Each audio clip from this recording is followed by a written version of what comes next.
자, NLP에서 관점 바꾸기는 너무너무 중요합니다. 너무너무 중요합니다. 자, 우리가 이제 눈을 감고 이제 치료를 하는 것도 중요하지만 치료하기 이전에 긍정의 관점을 만들어주는 것이 왜 중요하냐면은, 치료받기 전에 긍정적인 마음가짐을 갖고 있는 상태하고 긍정의 마음가짐을 갖고 있지 않는 상태에 따라서 치료의 효과가 달라진다는 겁니다. 이런 보통 사람들은 그냥 눈 감고 뭐 체면 걸고 치료하면 되지 이렇게 생각하는데 그렇지가 않아요. 눈을 감고 하는 게 30%라면은 눈을 감기 이전에 우리가 대화를 통해서 긍정적인 관점을 만들어주는 게 한 7, 80%다. 그렇게 보시면 됩니다. 그래서 나랑 대화를 하면서 이미 한 7, 80%는 긍정적으로 바뀌어야 돼요. 그 상태에서 눈을 감기라는 거예요. 그러면은 나랑 대화하면서 긍정적으로 바뀌게 만드는 그 힘이 뭘까요? 그게 이제 긍정적 관점을 만들어주는 거죠. 자, 긍정적 관점을 만들어주는 거죠. 이른바 리프레이밍을 해준다. 프레임은 틀을 만든다는 뜻이잖아요. 틀, 액자의 틀을 만드는 건 틀을 만든다. 우리 마음의 틀이 어떤 틀이냐에 따라서 생각이 달라지겠죠.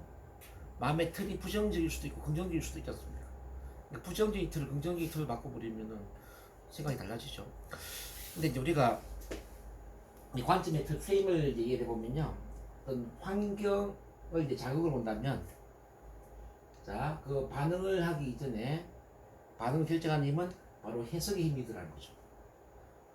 자, 자극에 대해서 어떤 해석을 하느냐에 따라서 생각이나 정서, 즉 반응이 달라진다는 거죠. 이거 좀 이해되시나요? 자, 이 환경 자극의 그 작게 이렇게 한번 써봅니다. 사건, 경험, 상황 이렇게 한번 써주세요. 사건, 경험, 상황. 이제 우리 삶에 일어나는 어떤 사건, 경험, 현재 어떤 상황을 이야기합니다. 그 상황을 어떻게 해석하느냐에 따라서 자, 반응이 달라질 수 있다. 여기까지 이해됩니까? 근데 문제라는 건 뭐냐면요. 문제라는 것은 지금 화면이 잘 안 보이는데 어떤 상황에서 한 가지 반응만 가능할 때, 한 가지 해석만 가능할 때 문제가 되는 거예요. 한 가지 해석인 한 가지 반응을 하기 때문에 문제가 된다 이거예요. 그럼 우리가 이 사람을 변화시킨다는 건 어떤 의미냐면은 다른 대안적인 반응을 만들어주거나 해석을 만들어주는 거예요. 자, 다시 정리합니다. 어떤 상황에 대해서 한 가지 반응만 하거나 한 가지 해석만 하면 문제가 될 수가 있어요. 문제라는 건 딴 게 아니라 문제라는 거는 한 가지 반응만 하거나 한 가지 해석만 할 때 문제가 된다 이 말. 근데 이 한 가지 반응, 한 가지 해석을 다른 대안적인 반응, 대안적인 해석을 해줌으로써 문제에서 벗어나게 만들어줄 수 있다 이 말이죠.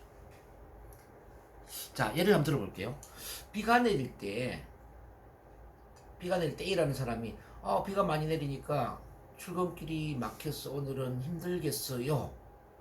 자, 비가 많이 내리니까 출근길이 막혀서 오늘은 많이 힘들겠어요. 이렇게 해석을 했어요. 그러면 이 비가 어떤 느낌 들죠? 부정적이죠. 비가 문제가 되는 거예요. 근데 이제 이 A에게 다른 대안적인 반응을 만들어준단 말이에요. 비가 내리니까 물론 출근길 막혀서 힘들 수도 있어요. 근데 있잖아요. 우산을 파는 사람 입장에서는 우산을 많이 팔아서 돈을 많이 벌 수가 있고요. 시골에 농사 짓는 농부의 입장에서는 농사가 잘 될 수도 있고요. 그리고 환경주의자 입장에서는 공기 오염을 정화시켜서 깨끗한 공기를 만들 수가 있어요. 사막에 사는 입장에서는 오아시스가 생겨서 얼마나 좋겠어요. 지금 보세요. 대안적인 반응을 한 두세 가지를 해버렸거든. 그럼 비에 대한 느낌이 어때요? 더 이상 비는 문제가 안 되죠. 맞나요? 요게 빨리 머리에 정리가 돼야 돼요. 정리. 자, 한 가지 반응이 한 가지 해석은 문제가 될 수 있지만은, 자, 다른 대안적인 반응이나 해석을 내려줄 때 이미 문제에서 벗어날 수 있다. 그래서 우리가 할 일은 뭐냐? 한 가지 반응만 하고 있는 내담자에게 자, 다른 대안적인 반응이나 다른 대안적인 해석을 도와주는 겁니다. 자, 발표 불안을 이야기해 볼게요. 발표 불안 때문에 회사 생활 힘들어요. 자, 발표 불안 때문에 발표를 잘 못하게 회사 생활 힘들다는 거예요. 이건 문제죠. 이 하나에는 집착돼 있어요. 자, 그러면 우리가 이제 발표 불안에 다른 대안적인 반응을 해주죠. 발표 불안이 있으니까 발표 준비를 많이 하게 될 것이고 장기적으로 발표를 잘하는 사람이 될 수도 있겠네요. 자, 발표 불안이 있으니까 발표 불안이 있는 다른 사람들의 마음을 공감해 줄 수 있는 따뜻한 사랑의 마음을 가질 수도 있겠네요. 자, 발표 불안이 있으니까 발표 불안을 치료하는 과정에서 자기 자신을 더 많이 사랑하고 자기를 더 많이 이해하고 이렇게 자존감을 높일 수 있는 그런 계기가 될 수도 있겠네요. 자, 이렇게 대안적인 반응을 좀 해줬어요. 느낌이 어때요? 부정에서 긍정으로 올라가는 것 같죠?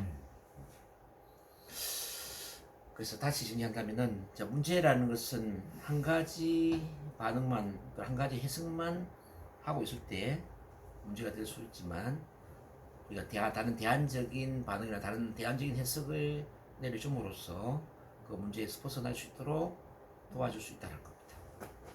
예수님이나 부처님이 한 가지 긍정적인 생각만 했을까요? 어떻게 생각하세요? 예수님이나 부처님도 다양한 생각을 했다잖아요. 제가 볼 때는 긍정적인 생각, 다소 긍정적인 생각, 다소 부정적인 생각, 부정적인 생각, 다양한 생각을 했다잖아요. 그런 점에서 한 가지 생각만 하는 사람보다는 두 가지 이상의 다양한 생각을 하는 사람이 훨씬 더 긍정적일 수가 있다는 것입니다. 저는 성공학 책을 읽으면 성공학책은 항상 긍정적인 생각을 해라, 미래지향적인 생각을 하라, 이렇게 책에서 강조를 하고 있죠. 근데 NLP적으로 보면요, 자, 긍정적인 생각을 하기 위해서는 긍정적인 생각만 해서 긍정적인 생각을 할 수가 없어요. 긍정적이라는 것은 보다 다양한 생각을 할 수 있기 때문에, 선택의 폭이 넓은 다양한 생각을 할 수 있기 때문에 긍정적인 거예요. 이 점을 이해해야 돼요. 그래서 문제에 집착해 있는 사람들이 왜 문제에 집착되어 있느냐? 자, 문제적인 한 가지 생각, 한 가지 해석에만 빠져있기 때문에 문제적인 행동을 한단 말이에요. 그래서 두 가지 이상을 할 수 있다는 건 이미 문제에서 벗어난다는 거죠. 이해되시나요? 자, 그러면은, 자, 이 관점 바꾸기에 있어서 이제 두 가지, 하나 맥락 관점 바꾸기가 있고 두 번째는 의미 관점 바꾸기가 있거든요. 자, 이걸 이제 구분해 보겠습니다. 맥락 관점 바꾸기는 어떤 거냐면은 A라는 맥락에서는 부정적일 수가 있는데 B라는 맥락에서 보면 긍정적일 수도 있는 이런 거 이제 맥락 관점 바꾸기예요. 어떤 누군가가 A라는 부정적인 맥락에서 부정적인 생각을 하고 있을 때 그 반대에 B라는 긍정적인 맥락에서 긍정적인 해석을 도와주는 거죠. 대개의 경우에 나는 너무 뭐뭐해서 그 사람 너무 뭐뭐해서 힘들어 이런 생각을 많이 해요. 자, 그럼 예를 들어서 이런 거 봐봐요. 저는 성격이 너무 까다로워서 인간관계가 힘들어요 라고 했을 때 보세요. 성격이 너무 까다로워서 인간관계가 힘들어요. 까다롭다라는 것이 인간관계에서는 힘이 들 수가 있죠. 그럼 까다롭다는 것이 근데 다른 측면에서 다른 맥락에서 본다면 또 긍정적일 수도 있거든요. 어떤 맥락에서 긍정적일까요? 까다롭다는 게 업무를 처리하거나 그렇죠. 업무 그렇죠. 특히 금융 업무와 같은 좀 실수하면 안 되는 그런 업무에는 굉장히 도움이 되겠죠. 그래서 이제 까다로워서 인간관계 너무 힘들어요 하는 그 사람에게 자, 금융업이라든지 또는 회사 경리라든지 이런 중요한 업무를 보시면은 일 처리를 잘 하시겠는데요. 이렇게 우리가 도와줄 수 있단 말이에요. 근데 이제 이거는 직무고 이 사람의 호소 내용은 관계가 어렵다. 그러니까 지금 맥락을 관계란 맥락에서 보면 까다롭다는 게 부정적이지만 네네. 자, 까다롭다는 걸 관계에서 보지 말고 상황을 확대해줘. 그래서 어떤 회사의 업무라든지 이런 살림이나 다른 맥락에서 바라볼 수 있도록 도와주라는 거죠. 맥락을 바꿔주라는 거예요. 그러니까 인간관계라는 맥락에서 보면 까다롭다라는 건 당연히 부정적이죠. 그래서 인간관계에서는 까다롭다는 게 힘들 수 있어요. 근데 회사 업무를 처리할 때, 격리를 볼 때는 까다롭다라는 건 굉장히 도움이 될 수가 있는 겁니다. 이렇게 생각을 확장시켜 준단 말이에요. 살짝. 우리가 이제 이솝어에 보면은 꽃사슴, 그 뿌리 굉장히 긴 꽃사슴이 꽃사슴 이야기 나와요. 네. 숲을 막 달리는데 뿌리 너무 길어가지고 달리기가 힘들어 이렇게 고민을 해요. 자, 달리는 그 맥락에서는 뿌리 긴 것은 부정적이잖아요. 근데 이렇게 얘기한단 말이에요. 크리스마스 이브 날에 산타크로즈 할아버지를 썰매에 태우고 자, 눈길을 달린다면 전 세계의 어린이들이 뿌리 낀 꽃사슴을 얼마나 좋아할까? 라고 표현을 한다고 한번 생각해 보자고. 뿌리 낀 꽃사슴이 산타크로스 할아버지를 씀에 싣고 달리는 그 장면은 굉장히 긍정적인 거예요. 뿌리 없는 꽃사슴보다는. 그렇지 않나요? 바꿔줄 수 있다. 자, 톱밥이라는 거 한번 봐보죠. 제재소에서 톱밥을 치우는 청소부 입장에서 청소부가 이렇게 이제 불만을 듣더래요. 아, 톱밥이 오늘 너무 많아가지고 이 청소 어떻게 다 해? 어우, 힘들어. 그러니까 톱밥은 지금 청소하기가 힘든 부정적인 상황이에요. 근데 이제 그 옆을 지나가던 제재소 회사의 사장님이 이런 이야기 하는 거죠. 야, 이 톱밥을 우리 회사에 가져가서 합판을 만들면은 꽤 돈을 많이 벌겠는데? 이렇게 이야기를 한단 말이에요. 똑같은 톱밥인데 청소부 입장에서는 부정이에요. 근데 제재소 사장님 입장에서는 뭐예요? 돈을 벌 수 있는 엄청난 재료가 될 수 있죠. 그래서 이제 우리가 상담할 때 이 맥락 관점 바꾸기를 잘해야 돼요. A라는 맥락에서 부정적으로 빠져 있는 그 사람에게 우리는 B라는 긍정의 맥락을 얘기해 주죠. 저는 발표할 때 너무 긴장되고 떨려서 발표가 힘들어요. 라고 할 때, 나중에 혹시 발표 불안 상담을 한다면은 이런 경험이 큰 도움이 될 수도 있지 않겠습니까? 혹시 아시나요? 회사 은퇴하고 발표 불안을 전문으로 하는 상담사 일을 할 수 있을지. 그때는 이런 긴장되고 떨리는 경험이 상담할 때 큰 도움이 될 수도 있을 거예요. 이렇게 이야기할 수도 있잖아요. 요즘 이해되시나요? 요걸 잘 풀어서 해야 되고요. 그 다음에 의미 관점 바꾸기는 뭐냐면은 이제 내용 행동의 의미를 긍정적으로 바꿔주는 겁니다. 자, 예를 들어서 저 키가 너무 작아가지고 힘들어요. 키가 작아서 무시당하는 것 같아요. 이게 부정적으로 해석하고 있잖아요. 이걸 긍정적으로 해석하는 거예요. 키가 작다라는 것은 야무지다는 것이고 꿈이 크다는 걸 의미할 수가 있어요. 나폴레옹도 키가 작았고 박정희 대통령도 키가 작았지만은 그 키 작은 것을 오히려 야무진 꿈을 추구한 쪽으로 활용을 했으니까 얼마나 긍정적입니까? 자, 이렇게 볼 수 있단 말이에요. 자, 이거 봐봐요. 저희 아내가 잔소리가 너무 심해서 힘들어요. 아내가 잔소리가 너무 심해서 같이 살 수가 없어요. 잔소리를 이제 긍정적으로 해서 이러면, 잔소리가 있다는 거는 그만큼 당신을 사랑한다는 의미 아닐까요? 그만큼 사랑하니까 잔소리를 하죠. 의미를 이렇게 긍정으로 바꿔준단 말이에요. 이해되시나요? 네. 이게 이제 의미 관점 바꿉니다. 그런데 이 두 가지를 합쳐서 아주 좋은 방법을 한 가지를 이야기해드리면요.